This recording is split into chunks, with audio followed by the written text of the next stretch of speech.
Posted by you/accomplished stop 3830. I recently married my longtime girlfriend of 8 years, who I'll call Amy. Important context: while we have been together that whole time, the first 5 years were not exclusive, we did not live together, and for 2 of those years, we were 1,200 miles apart, though we made regular visits. When she and I first met, we were both married but in open relationships.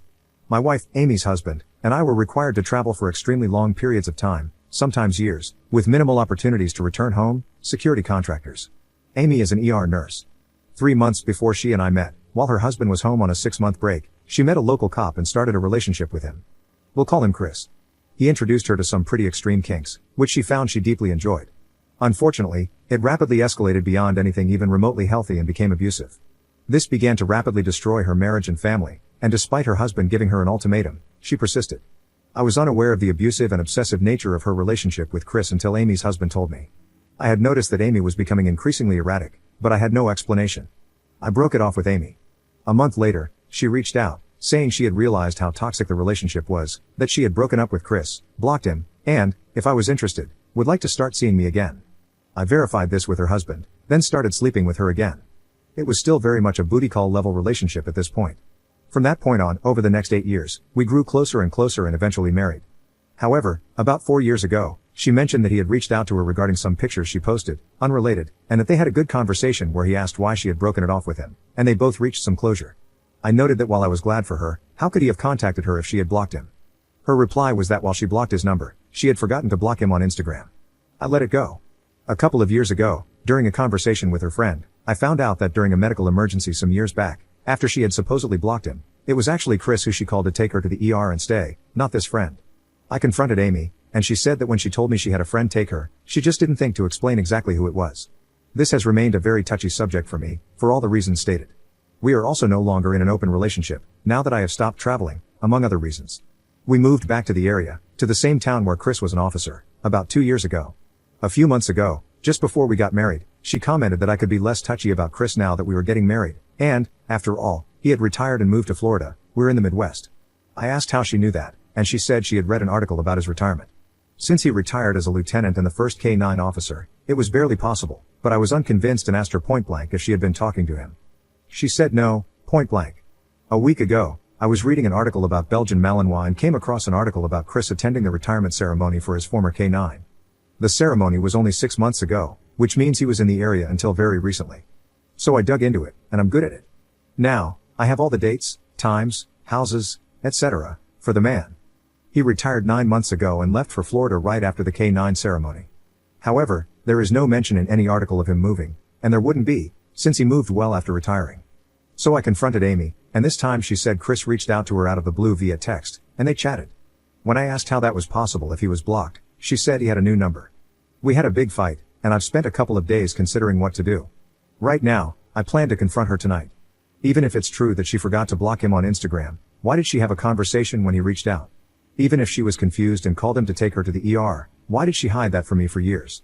Even if he randomly texted her, after years, after moving to Florida, using a new number, why did she have a conversation and tell him that she now lives in town? My full intention is to ask for a divorce tonight. Am I overreacting? Edit. For those who've asked for more info, her husband and I are still close. Let's call him Dan. He is still working. The more to the story is that I had a really bad day that left me unable to keep traveling. As soon as I was home full time and, more to the point, laid up and not earning, my wife divorced me and tried to take the money and the kids. No need for details there, but I wound up with the kids, and the money all got burned on attorneys. Amy had always been the one who had to stay home, so she and I started spending a lot of time together doing life things. Dan was glad to have someone he trusted with her and their kids, and despite me being half speed, he felt good having someone around to keep her from tangling with the wrong crowd. That included Chris, which should have been a bigger red flag than it was, but I still hadn't come out of that king of the hill mentality. So the change happened when I stopped traveling. Amy and I started living together, Dan left permanently, I adopted her kids, and my wife divorced me, lost custody, and kept traveling, though her travels are all stateside. Dan doesn't have, and at this point doesn't want, a romantic relationship with anyone. I'm sure he still has ways of finding relief, but he's allergic to any sort of permanent situation.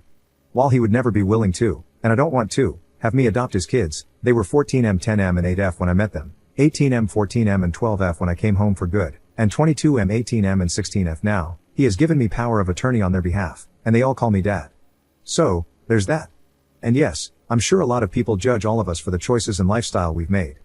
But we are all human, and the things required of people called to do the things that we do lead to a lot of compromises. We make the decisions we do based on the things we know at the moment. Hindsight is only useful when you start looking forward again. Update 1 day later. First, thank you all. It might seem pretty shallow, but the validation and criticism I've received from the original post really helped me externalize and gain some perspective. Also, some of you are hilarious, some are compassionate and thoughtful, and others made me appreciate that no matter how stupid I get, somebody will find a way to outdo me. Leading with the headline, I had the conversation, I told her I am divorcing her, and it went as badly as expected. She and Chris have not been physical, but we got to the heart of why she has been in touch with him. I am exhausted, but I feel like I now have a clarity of mind and purpose that I've lacked for quite some time. I'll probably feel more chatty tomorrow, but for now, that's what I have. Edit. A more coherent update now that I've slept on it. In another reply in the thread below, I shared my take on what she told me and her reasons, so I won't repeat it all here. And yes, this is my opinion and what I choose to put out there, and I'm sure if she were here, she'd have her own reasons to explain how none of it is her fault. Thinking about it, the pattern is clear. She even admitted as much herself, though we don't always hear what we don't want to hear. All of her relationships have come through our professional community in some capacity or another. She is attracted to the men in it, and the lifestyle, or at least this version of it. She married Dan because he was exciting, dangerous, and mostly absent. She got to have the money, the kids, an exciting husband, and near total independence because he was only home maybe 3 or 4 weeks a year.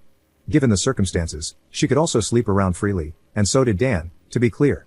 This was fine until Dan spent an extended period of time at home. There was a lot said about how unfair and unreasonable it is when one of us comes back home with zero idea of how things work, or why, and starts acting as if our opinion of what home life should or shouldn't look like needs to be followed. I get that, actually. Long story short, she was never interested in, and is not interested now, in a normal marriage. She wants and enjoys the lifestyle she had, first with Dan and then with me. It ended with Dan when he came home and tried to play house. It ended with me when I came home long term and tried to do the same thing.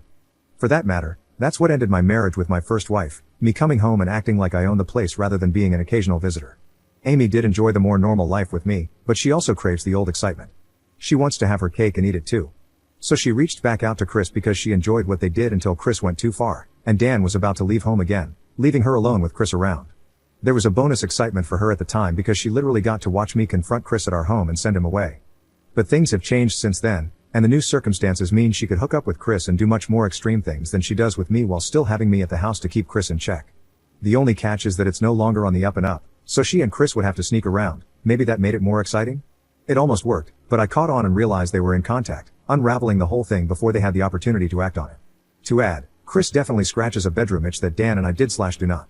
Dan and I are similar in that we can enjoy some level of kink, but as it escalates, it becomes much too similar to the work-related things we don't want anywhere near our homes. I'm happy to put the handcuffs on and hold you down, but once we get into heavy impact play, cutting, or, God help me, CNC, the level of nope is so high it could put me off for weeks. So yeah, in that regard, Chris is a better lover than I am.